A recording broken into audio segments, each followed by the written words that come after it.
Next आते हैं, next बोला था crassulacean acid metabolic pathway, CAM pathway बोलते हैं या कैम साइकिल्स कहते हैं, और ये specially that operate in the succulent xerophyte में, जैसे कि तुम्हारा ब्रायोफाइलम है, सेडम है, ओपेंशिया है, एगेवी है, एलो है, एलोवेरा जो होता है, यूफोर्बिया के स्पेसिस एंड पाइनएप्पल, ये सारे एग्जांपल ध्यान में रखना, ठीक है, पूछा जा सकता है। और केम प्लांट में एक स्पेशल टाइप का स्टोमेटा होता है जिसको बोलते हैं स्टोको एक्टिव स्टोमेटा। इसका मतलब क्या होता है कि ये रात को ओपन होता है और दिन को क्लोज रहता है ना। Initial carbon dioxide fixation found in night but light reactions operate in the day, क्योंकि इसमें ये जो स्टोमेटा होता है ना, ये ओपन ही होता है रात को, तो रात के टाइम पे कार्बन डाइऑक्साइड का फिक्सेशन होता है, दिन में फोटो मतलब उसमें दिन में क्या होगा, लाइट रिएक्शन हो जाएगा, और लाइट रिएक्शन के थ्रू जो एसिमिलेटिव पावर बनेगा एटीपी एनएडीपीएच, उसी को यूज करता है रात को कार्बन डाइऑक्साइड फिक्स करने के लिए, है ना। तो यहाँ पे देख, यहाँ पे भी 2 बार कार्बन डाइऑक्साइड का फिक्सेशन होता है। तो फाइनल कार्बन डाइऑक्साइड फिक्सेशन जो होता है C3 साइकिल के थ्रू होता है ड्यूरिंग डे टाइम, और पेप्केज इंड्यूस द कार्बोक्सिलेशन रिएक्शंस को। तो यहाँ पे भी पेप्केज एंजाइम प्रेजेंट होता है, फॉस्फोलिनोल पायरुवेटिक कार्बोक्सिलेशन एंजाइम प्रेजेंट होता है, ठीक है। यहाँ पे क्रांजनोटोमी नहीं मिलता है।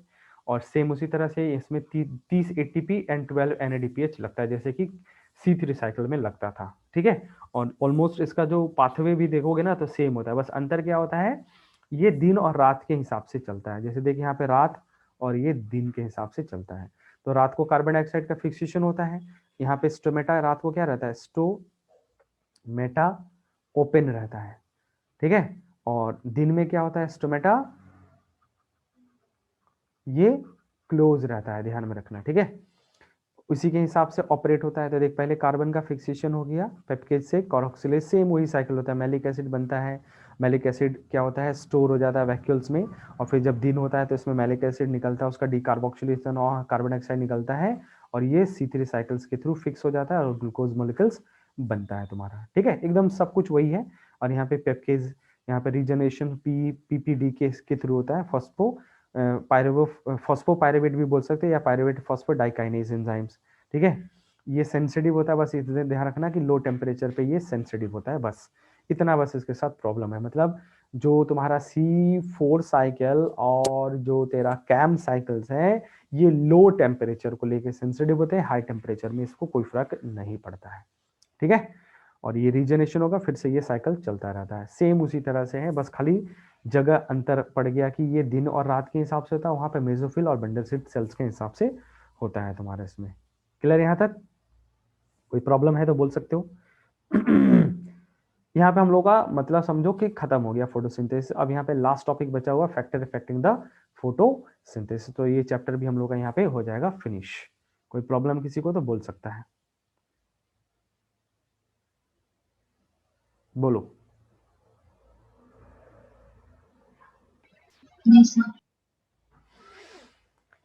तो नेक्स्ट आते हैं यहाँ पे फैक्टर अफेक्टिंग द फोटोसिंथेसिस, ठीक है, फोटोसिंथेसिस।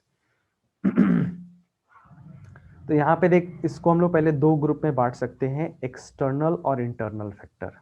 तो इंटरनल फैक्टर, इसको प्लांट फैक्टर भी कहते हैं, एक्सटर्नल फैक्टर एक्सट्रिंसिक फैक्टर कहते हैं, जैसे कि सनलाइट है, टेम्परेचर है, कार्बन डाइऑक्साइड कॉन्सेंट्रेशन और वाटर। इंटरनल या प्लांट फैक्टर में यहाँ पे प्लांट का जो जेनेटिक कॉन्स्टिट्यूएंट्स होता है उस पर डिपेंड करता है ना। जैसे प्लांट में लीफ का नंबर क्या है, size, age, orientation of the leaves, उसके बाद मेसोफिल सेल्स कितने हैं, उसमें क्लोरोप्लास्ट कंटेंट कितना है, उसमें internal carbon dioxide concentrations and amount of chlorophyll कितना है, ये सब उसको इन्फ्लुएंस करता है। तो दैट मीन्स ये प्लांट टू वेरी कर सकता है, और उस प्लांट का जेनेटिक कॉन्स्टिट्यूएंट उसको डिसाइड करेगा उसमें कैसा कॉन्सेंट्रेशन है, ठीक है। अब आ जाता है एक्सटर्नल फैक्टर। तो ये हम लोग को पढ़ना है कि सनलाइट का, टेम्परेचर का, या फिर कार्बन डाइऑक्साइड का, वाटर का क्या इफेक्ट पड़ता है तुम्हारा प्लांट के फोटोसिंथेसिस पे। तो इसको हम पढ़ें उससे पहले एक चीज हमको यहाँ पे जानना पड़ेगा, Blackman's rule of limiting factor, Blackman's rule of limiting factors. तो Blackman's law of limiting factors में, ठीक है, यहाँ पे ध्यान देना पड़ेगा हम लोग को कि इसका क्या मतलब होता है। देख, किसी भी तरह का अगर मान लो जैसे हम बहुत सारे फैक्टर डिस्कस कर रहे हैं, तो वो सारा जैसे रेट ऑफ रिएक्शंस को कौन डिसाइड करेगा, जो उस 4-5 फैक्टर में जो सबसे स्लोएस्ट होगा या जो सबसे लिमिटिंग होगा, वही क्या करता है, उस पूरे प्रोसेस को कंट्रोल करता है। जैसे मान लो एक होता है ना रिले रेस, तो रिले रेस में 3 या 4 लोग दौड़ते हैं, 3 लोग मान लो दौड़ रहे हैं, तो वो लोग रेस जीतेंगे कि नहीं जीतेंगे वो किस पे डिसाइड करेगा? उसमें जो पर्सन जो सबसे धीरे दौड़ता होगा, जिसका माने रनिंग स्पीड सबसे कम होगा, वो डिसाइडिंग होगा। अगर वो अच्छा दौड़ गया तो वो लोग रेस जीतेंगे, नहीं तो फिर बाकी के 2 तो अच्छा दौड़ ही रहे हैं। तो इसी को बोलते हैं ब्लैकमैन्स लॉ लिमिटिंग फैक्टर। तो इन्वायरमेंट में फोटोसिंथेसिस के केसेस में कार्बन डाइऑक्साइड जो होता है वो लिमिटिंग फैक्टर होता है। ऑप्टिमम हमेशा लिमिटिंग फैक्टर होता है, ध्यान में रखना। Carbon dioxide is one of the limiting factor. उसके बाद तेरा टेम्परेचर, लाइट, हीट, ये सब फैक्टर आता है तुम्हारा, ठीक है। जैसे मान ले मैंने क्या किया, मैंने इस पॉइंट पे कार्बन डाइऑक्साइड फिक्स कर लिया कि मैं इतना कार्बन डाइऑक्साइड लूंगा। अब मैं क्या कर रहा हूँ, लाइट इंटेंसिटी बढ़ा रहा हूँ, लाइट बढ़ा रहा हूँ। अब इस पॉइंट के बाद लाइट बढ़ाएंगे भी ना, तब भी यहाँ पे क्या होगा, फोटोसिंथेसिस नहीं बढ़ेगा, ये फिक्स हो गया लाइट बढ़ाने के बाद भी, ठीक है। उसी तरह से टेम्परेचर और अदर फैक्टर कंसिडर कर सकते हैं, इसी को बोलते हैं ब्लैकमैन्स लॉ ऑफ लिमिटिंग फैक्टर। तो जो सबसे लिमिटिंग पार्ट होता है वही उस पूरे प्रोसेस को डिसाइड करता है कि वो कितना स्पीड चलेगा, कितना नहीं चलेगा। तो यहाँ पे ध्यान रखना कि जो कार्बन डाइऑक्साइड होता है वो ही क्या होता है, लिमिटिंग फैक्टर होता है, ठीक है। यहाँ पे चाहे तो लिख लो, लिमिटिंग फैक्टर फॉर फोटोसिंथेसिस क्या होता है, कार्बन डाइऑक्साइड होता है। यहाँ लिखा ना लिखा यही तुम्हें याद रखना है, limiting factor for carbon dioxide, ये क्या, sorry, for photosynthesis, for photosynthesis क्या होता है, इज कार्बन डाइऑक्साइड, ठीक है, कार्बन डाइऑक्साइड होता है तेरा। नेक्स्ट आ जाओ तेरा लाइट, एक एक करके हम लोग देखते हैं। तो लाइट का क्वांटिटी, लाइट का intensity and even duration of the light exposure, ये सब के सब क्या करते हैं, प्लांट में जो फोटोसिंथेसिस उसको इन्फ्लुएंस कर सकते हैं तुम्हारा, ठीक है। अब जैसे हम लोग लाइट इंटेंसिटी लेते हैं तो उसमें एक सेचुरेशन पॉइंट आता है, तो इसको मैं ग्राफ से समझा सकता हूँ बहुत अच्छे तरीके से, ठीक है। ग्राफ के थ्रू इसको देख सकते हो तुम लोग। देखो ये है लाइट इंटेंसिटी और इधर हम ले रहे रेट ऑफ फोटोसिंथेसिस। तो देख जैसे जैसे हम बढ़ाते हैं लाइट इंटेंसिटी तो एक पर्टिकुलर पॉइंट आता है जहां पे लाइट इंटेंसिटी बढ़ाने के बाद भी फोटोसिंथेसिस मैक्सिमम, तो इसको हम लोग बोलते हैं मैक्सिमम, या इसको हम लोग बोलते हैं सैचुरेशन पॉइंट, सैचुरेशन पॉइंट, ठीक है। मैक्सिमम या सैचुरेशन पॉइंट होता है तुम्हारा, ठीक है, मैक्सिमम या सैचुरेशन पॉइंट होता है। क्लियर है यहां तक,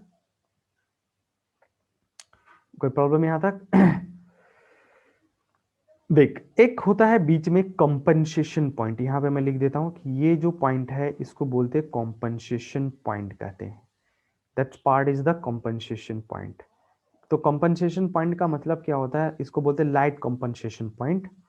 तो कंपनसेशन पॉइंट्स का मतलब होता है, ध्यान में रखना है कंपनसेशन पॉइंट का, कि इस पर्टिकुलर पॉइंट पे मतलब इतना लाइट इंटेंसिटी है कि फोटोसिंथेसिस और रिस्पायरेशन जो प्रोसेस है वो दोनों बराबर हो गए। मतलब रिस्पायरेशन के थ्रू जितना कार्बन डाइऑक्साइड निकल रहा है वो प्लांट उसको फिक्स कर दे रहा है और उतना ही ऑक्सीजन निकालता है जिससे वो रिस्पायरेशन चल रहा है। तो ये दोनों क्या एक दूसरे को कंपनसेट कर देते हैं, इसी को बोलते हैं कंपनसेशन पॉइंट, ठीक है। और इसके बाद जब हम ऊपर बढ़ेंगे तब आता है तुम्हारा सैचुरेशन या मैक्सिमम पॉइंट आता है तुम्हारा, मैक्सिमम या सैचुरेशन पॉइंट यहाँ पे हम लोग ऑब्जर्व करते हैं तुम्हारा, ठीक है। कोई टेंशन नहीं यहाँ तक। तो ये था कंपनसेशन पॉइंट और सैचुरेशन पॉइंट। तो यहाँ पे देख सकते हो कि यहाँ पे एक पर्टिकुलर पॉइंट के बाद अगर हम लाइट इंटेंसिटी बढ़ाते भी हैं तो फोटोसिंथेसिस नहीं बढ़ने वाला है तुम्हारा, ठीक है। और अगर मान ले इसके बियॉन्ड भी अगर करेंगे तो लाइट इंटेंसिटी अगर बढ़ाते हैं तो फोटोसिंथेसिस कम होने लगता है, और उसके पीछे रीजन होता है सोलराइजेशन इफेक्ट, क्योंकि बहुत ज्यादा हाई लाइट इंटेंसिटी रहेगा तो सी थ्री प्लांट में देखा ही था ना, फोटो रिस्पायरेशन होने लगता है, और ज्यादा इंटेंसिटी रहेगा तो उसमें ज्यादा एटीपी एनएडीपीएच बनेगा, तो उससे क्या होता है, इसका फोटो ऑक्सीडेशन हो सकता है और उसका जो पिगमेंट है वो नष्ट हो सकता है तुम्हारा। तो इसी को बोलते हैं हम लोग सोलराइजेशन कहते हैं तुम्हारा, ठीक है। देखते हैं इसमें एनसीईआरटी में क्या क्या पॉइंट लिखा था, उसको एक एक पढ़ के थोड़ा सा देख लेते हैं। और क्लियर हो जाएगा। देख, there is a linear relationship between the incident light and carbon dioxide fixation rate at low light intensity. High light intensity में क्या होता है, rate does not show the further increase because the factor become limiting. Light saturations occur at 10% of the full sunlight, hence the expect to the plant in shaded or in dense forest light is rarely the limiting factor। तो light relating factor नहीं, मतलब जितना sunlight से आ रहा है उसमें 10% light क्या होता है, सफिशियंट होती है, इसको पार बोलते हैं ना, photosynthetically active light, P A R बोलते हैं। ये तुम लोग क्लास 12 में इकोलॉजी वाले में पढ़ोगे, P A R, photosynthetically actively radiations कहते हैं, पार। और ये पूरे सनलाइट का कितना होता है, ओनली 10% होता है, तो दैट इज सफिशियंट होता है, मतलब इसका 1% भी लाइट अगर प्लांट को मिलेगा ना तो हो जाएगा, तो इसलिए कभी भी लिमिटिंग फैक्टर नहीं होता है। Higher increase in incident light break down the chlorophyll, बोला ना फोटो, इसी को बोलते हैं फोटो ऑक्सीडेशन, इसको क्या बोलते हैं, फोटो ऑक्सीडेशन ऑफ पिगमेंट, और इट डिक्रीज द फोटोसिंथेसिस। इससे फोटोसिंथेसिस, जब पिगमेंट ही डिस्ट्रॉय हो गया तो फिर फोटोसिंथेसिस कौन करेगा, तो अल्टीमेटली डिस्ट्रक्शन हो जाता है तुम्हारा। ठीक है, नेक्स्ट आ जाते हैं हम लोग इसमें, लाइट के बाद है दूसरा है फैक्टर में हम लोग को कार्बन डाइऑक्साइड ही पढ़ना है तुम्हारा। तो कार्बन डाइऑक्साइड, तो कार्बन डाइऑक्साइड क्या होता है, is major limiting factor for photosynthesis, यही लिमिटिंग फैक्टर है। और carbon dioxide concentration is very low in atmosphere, कितना होता है 0.03 टू 0.4, इसको तुम चाहे तो बोल सकते हो 300 ppm भी बोल सकते हो, पर पार्ट मिलियंस। इंक्रीज अब द 0.05%, मतलब 500 ppm तक इंक्रीज हो सकता है in carbon dioxide fixation rate में। Beyond this level the can be damaging over the long period. देख, at low light C3 and C4 plant does not respond to the high carbon dioxide concentration, or at high light they saw the increase the rate of photosynthesis। देख, लो light अगर intensity है तो उसमें क्या होगा, C3 plant और C4 plant, उसमें एक ऑप्टिमम कार्बन डाइऑक्साइड कॉन्सेंट्रेशन तक ही क्या होता है, फिक्स होता है तुम्हारा उसमें। बट अगर हम जैसे जैसे लाइट इंटेंसिटी बढ़ाएंगे तो उसमें फोटोसिंथेसिस ज्यादा होगा और फिक्सेशन भी क्या होता है, ज्यादा होता है। और इसमें C4 प्लांट क्या करता है, सोलराइजेशन सैचुरेशन शो करता है एट 360 ppm भी बोल सकते हैं इसको, 360 ppm भी बोल सकते हो, ppm पर पार्ट मिलियंस, या माइक्रोलीटर पर लीटर स्क्वायर हो जाएगा तुम्हारा इसमें। ठीक है, सी और C4 प्लांट का कितना होता है, 450 होता है इसका, किसका सैचुरेशन पॉइंट, सैचुरेशन मतलब मैक्सिमम नहीं आता था ग्राफ, देखो सेम वही वाला ग्राफ है, उसमें भी सेम इसी तरह से बनता है ऐसे। तो यहाँ पे क्या हो गया, ये मैक्सिमम आ गया ना, तो इसको बोलते हैं सैचुरेशन पॉइंट कहते हैं। ठीक है, तो C3 प्लांट्स का होता है तेरा कितना 450, और C4 प्लांट का होता है 360। तो ऑब्वियसली अगर मान ले इन एटमॉस्फेयर में कार्बन डाइऑक्साइड का पॉल्यूशन ज़्यादा होगा, तो कार्बन डाइऑक्साइड अगर ज़्यादा होता है, मतलब नॉर्मली तो 300 होता है, 300 टू 400 होता है, अगर उससे ज़्यादा हुआ मतलब 450 500, तो इसमें C3 प्लांट को फायदा हो जाता है, क्योंकि वो ज़्यादा अमाउंट ऑफ कार्बन डाइऑक्साइड को क्या करता है, फिक्स करता है। Thus current availability of carbon dioxide level limited to the C3 plants, limiting to the C3 plant due to the response of the high concentrations carbon dioxide concentration, C3 plants show the increase in photosynthesis and at higher productivities।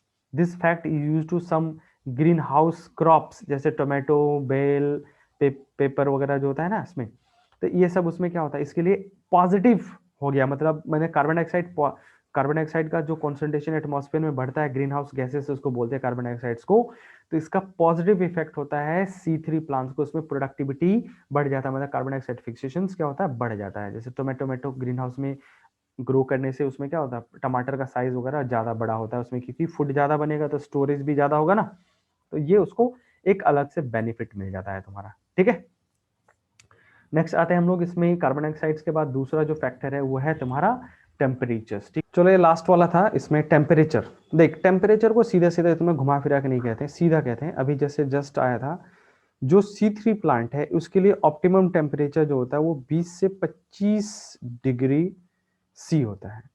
अगर क्या हो गया इसमें C3 plant में temperature बढ़ता है ना, ठीक है, तो यहाँ पे फोटोसिंथेसिस जो है वो डिक्रीज होने लगेगा। C4 प्लांट में, ये तो C3 प्लांट में, C4 प्लांट में अगर हम देखते हैं तो यहाँ ऑप्टिमम टेम्परेचर जो है वो तेरा 30 से 35 या 40 तक भी हो सकता है, 30 से 40 ले सकते हैं, 30 to 40 डिग्री सी। तो इसमें हाई टेम्परेचर पे कोई प्रॉब्लम नहीं, लेकिन अगर लो टेम्परेचर मतलब टेम्परेचर क्या हुआ, कम हुआ, मतलब लो टेम्परेचर, तो यहाँ पे फोटोसिंथेसिस इफेक्टेड होगा और कम होने लगता है। और इसके पीछे रीजन था PPDK, ठीक है ना, पायरो फॉस्फोपायरो डाइकाइनेज एंजाइम जो था ना, लो टेम्परेचर को लेके सेंसिटिव होता है, बस इसको यही दिक्कत होता है। तो यहाँ पे लिखा ना C3 plant have a much lower temperature optimum, मतलब ऑप्टिमम लो टेम्परेचर पे ज्यादा होता है, और C3 plant respond high temperature पे but show the higher rate of photosynthesis, है ना। और temperature optimum for plant also depend on their habitat, कहाँ पे रहता है, जैसे ट्रॉपिकल रीजन का है या टेम्परेट रीजन का प्लांट है, उस पर भी डिपेंड करता है। बट ये वाला पॉइंट ध्यान रखना, ये थोड़ा डाटा है तो इसको याद रखना पड़ेगा तुम्हें, ठीक है। नेक्स्ट एंड लास्ट पॉइंट है हम लोग का, तो ये हो जाएगा चैप्टर हम लोग का फिनिश। तो ये है नेक्स्ट है तेरा वाटर। देख वाटर ऐसे तो डायरेक्टली कोई रोल नहीं है ना, डायरेक्ट कोई रोल नहीं है, क्योंकि हमें पता है कि प्लांट जितना वाटर एब्जॉर्ब करता है उसका सिर्फ क्या होता है, 1% ही क्या होता है फोटोसिंथेसिस में यूटिलाइज होता है, बाकी 99% इवोपरेट हो जाता है। तो एज सच कोई रोल नहीं है। लेकिन अगर मान ले जैसे वाटर स्ट्रेस कंडीशन होता है ना, तो उसमें स्टोमेटा हो जाता है क्लोज, पानी नहीं रहेगा तो प्लांट को लगेगा कि वाटर स्ट्रेस कंडीशन है, स्टोमेटा हो जाएगा क्लोज, और स्टोमेटा क्लोज हो जाएगा तो कार्बन डाइऑक्साइड एबिलिटी डिक्रीज होने लगता है, और इसके वजह से फोटोसिंथेसिस तुम्हारा इफेक्ट होता है। तो डायरेक्ट तो कोई रोल नहीं है, इनडायरेक्टली रोल है। उसी तरह से वाटर स्ट्रेस ऑल्सो क्या करता है, इसमें लीफ जो होता है ना उसमें विल्टिंग होने लगता है। विल्टिंग का मतलब ऐसे लीफ जो है ना कर्ल्ड होने के फोल्ड हो जाता है तुम्हारा, तो उससे क्या होगा, सरफेस एरिया क्या हो जाएगा, रिड्यूस्ड, और सरफेस एरिया रिड्यूस्ड हो जाएगा तो फोटोसिंथेसिस होगा नहीं, मतलब मेटाबॉलिक एक्टिविटी डिक्रीज कर जाता है तुम्हारा। तो इसमें तो तेरा वाटर का कोई डायरेक्ट रोल है नहीं, इनडायरेक्टली रोल होता है तुम्हारा इसमें। क्लियर है?